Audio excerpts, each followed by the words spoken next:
उम्मीद करते हैं आप सभी ठीक होंगे। आपकी कुशलता की कामना करते हैं। तो जैसा कि आप सभी जानते हैं, पूरे राज्य की नज़र भी आज डुमरी विधानसभा उपचुनाव के परिणाम पर टिकी है।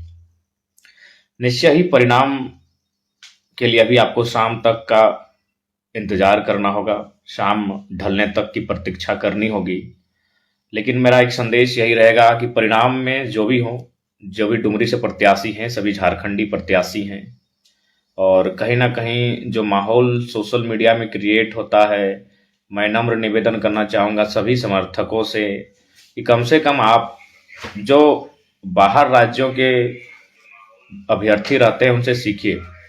आज तक हमने नहीं कभी देखा है कि राजेंद्र बाबू जो स्वर्गीय हो चुके हैं, उनके समर्थकों ने कभी माननीय रविंद्र पांडे जी के लेकर कुछ टीका टिप्पणी किया हो, या फिर माननीय रविंद्र पांडे जी उनके समर्थकों ने कभी स्वर्गीय राजेंद्र बाबू के प्रति कुछ शब्दों का प्रयोग किया हो। क्योंकि दोनों जानते हैं, दोनों इस प्रदेश के नहीं है। इस प्रदेश में जब वो इस प्रदेश के ना होकर इन चीजों को समझते हैं, तो हम लोग तो इसी प्रदेश के हैं। जो भी प्रत्याशी उतरे हैं सभी डुमरी और गिरिडीह जिला अपने क्षेत्र से संबंधित हैं।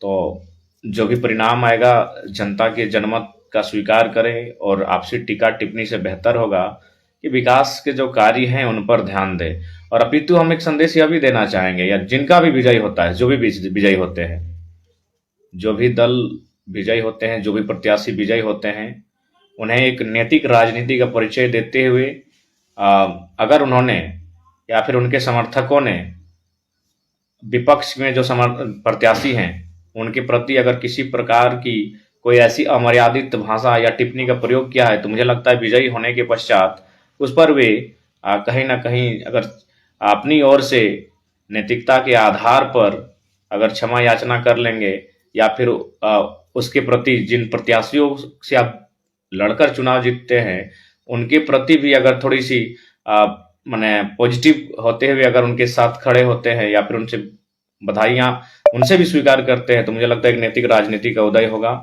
और मेरा मानना है झारखंड में कहीं ना कहीं झारखंडियों के बीच खासकर जिस प्रकार से आलोचनाएं, टीका टिप्पणियां, देखिए आलोचना टीका टिप्पणी अलग विषय है, लेकिन एक विषय ये भी है कि हम लोग अमर्यादित टिका टिप्पणी करने लगते हैं।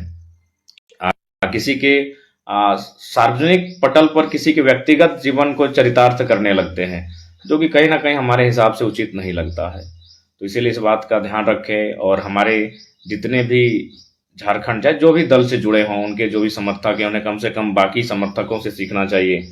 आज तक देखिए यहाँ हजारीबाग में जयंत सिन्हा, यशवंत सिन्हा, आज तक हमको लगता है कि जो भी प्रवासी लोग हैं, मैंने जो हमारे राज्य के नहीं हैं, उन्होंने कभी उनके लिए कोई शब्द नहीं लिखा होगा सोशल मीडिया के प्लेटफॉर्म पर, ना ही शायद कभी आलोचना की होगी।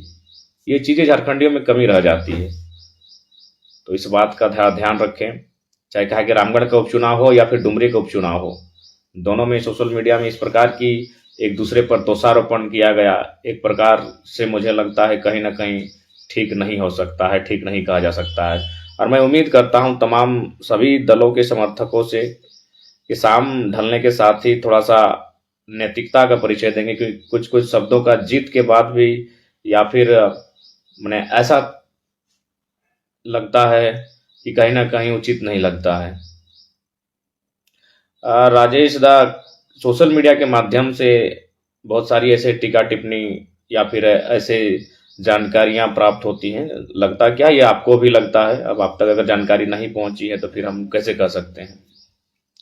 तो इसलिए अब तमाम डुमरी उपचुनाव पर पूरे राज्य की नज़र निश्चय ही कहीं ना कहीं ये सीट काफ़ी चर्चा का विषय रहा है पूरे राज्य में।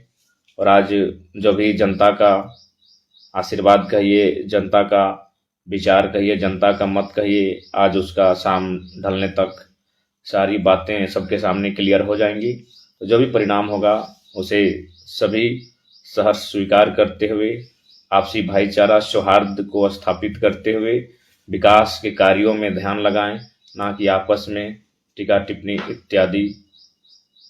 तो बाकी विशेष नहीं, डुमरी उपचुनाव के परिणाम को लेकर शुभकामनाएं। जो भी विजयी होते हैं उनको शुभकामनाएं, जो विजयी नहीं हो पाते हैं उन्हें भविष्य के लिए शुभकामनाएं। क्योंकि कहीं ना कहीं सबका रोल है।